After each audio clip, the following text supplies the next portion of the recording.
po namin nagkaroon daw kayo ng karamdaman ng mga nakaraang panahon. Ay, nagkaroon nga, ito ngayon, dahil kasi galing na ako po sa hospital. Sa Cabanatuan, 2 linggo pa rin. Tapos ang biyak ko bumalik, tinakbo ko sa St. Luke's. 8 araw po sa St. Luke's. Magaling ng konti, pero wala akong makabangon. Opo, anong karamdaman po ang inyong pinagdaanan? Hindi makalakad, mahina ang katawan. Kung ano-ano sinasabi. Pagdating ko niyan, talagang hopeless na ako. Sabi naman ng balay ko, meron na ikakuntan tayo. Dinala ako, pray. Dahil kasi hindi ako makalakad, inuwinid niya. Dinainom ako nung aling nagamot.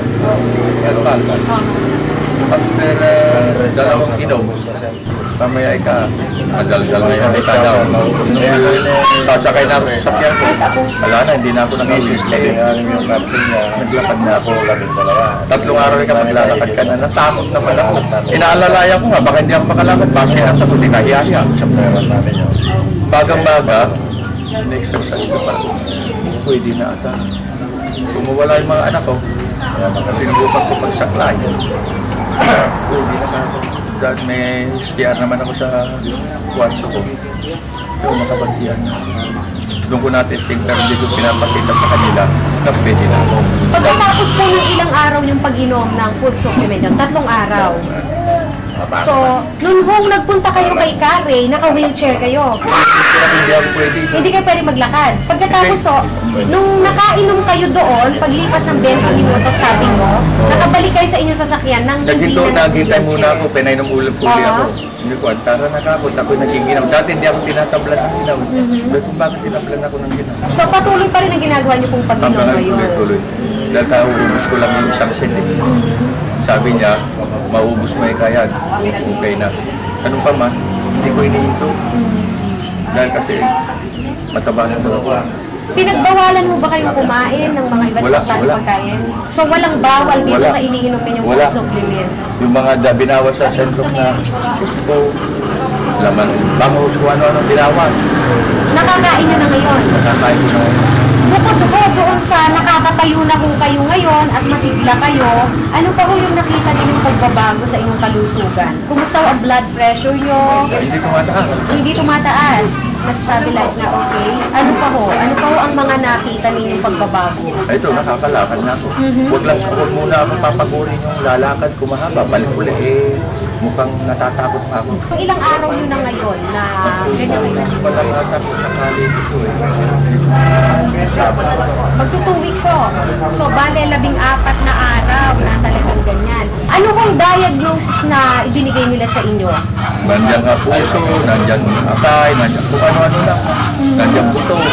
Ngayon po, Mayor Natividad, ano po yung gusto yung mensahe na ibigay sa ating mga kababayan, lalong higit dito sa Nueva Ecija? Ay kasi palalawigan ko lalo na dito sa lalawigan ng Nueva Ecija. Ako'y buhay na patuto, na ako'y hindi na nakakalakad. Alam na mga kababayan ko, naging issue nga hindi na daw ako pwede, lantang talong na ako, nasa linan ng dugo kung ano, panira. Hindi na nakakalakad. Pinababaya ko lang, ini-ignore ko. Pero totoo naman kasi hindi na ako makalakad. Nung makainom ako ng herbal, 3 days lang nakalakad na ako. Kaya hindi galing ko naman gamot. Hindi ko sinisira ng set of salt, pinahinto ko pang ibang gamot, baka ako nagbubuntanan na ako. So wala na po kayong syntheticong iniinom na gamot? Yung ang iniinom ko lang synthetic, yung bang reliever lang, yung reliever sa muscle. Okay. At ano naman ho ang mensahe maibibigay niya sa herbalist ng Rep Food Supplement? Ayun, nagpapasalamat ako.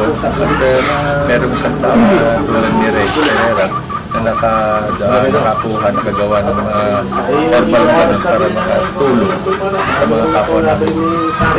Nuevesiano, lalo-lalo sa bayan ko. So paano ho kung isang araw ang inyong tanggapan dito sa Lianera, ang inyong office residence ay mapuno ng mga lalong higit senior citizens na gustong makarinig ng inyong patotoo? Abay, mas maganda. Gusto ko ito. Dahil nakikita na nila ako na nakalalakad, nakapagsasalita. So, adya ibagbagada nga matmatay nga leader tayod to'y Lianera, napigpig sapay tata. Uy, nakapigpig sa tatatan yan. Daman dati ko. Dati tingin mo, tinatin ako 10, 20, 30. Kami, pinapalakas. Nung mabalin dati lang check ko talaga kahit ada ko namin, ada naipangako kitilo na dua sa high blood.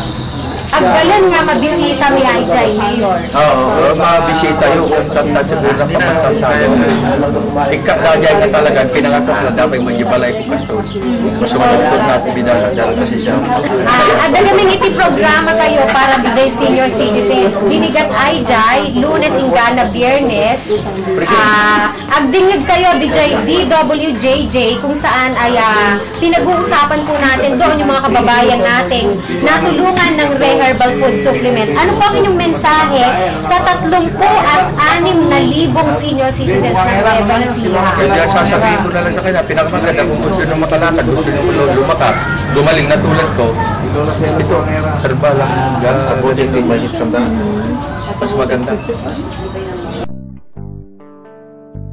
Minabuti ko po sapagkat kung pupunta pa kayo sa main office, napakalayo. Kaya naglagay po kami yung pong cell number na nakalathala sa ilalim ng screen na ito. Pwede po kayong makipag-ugnayan at ito po ay sinasabi ko at pinatotohanan. Ito po ay authorized distributor ng Abanyong Lingkod mula pa noon at magpakailan pa man.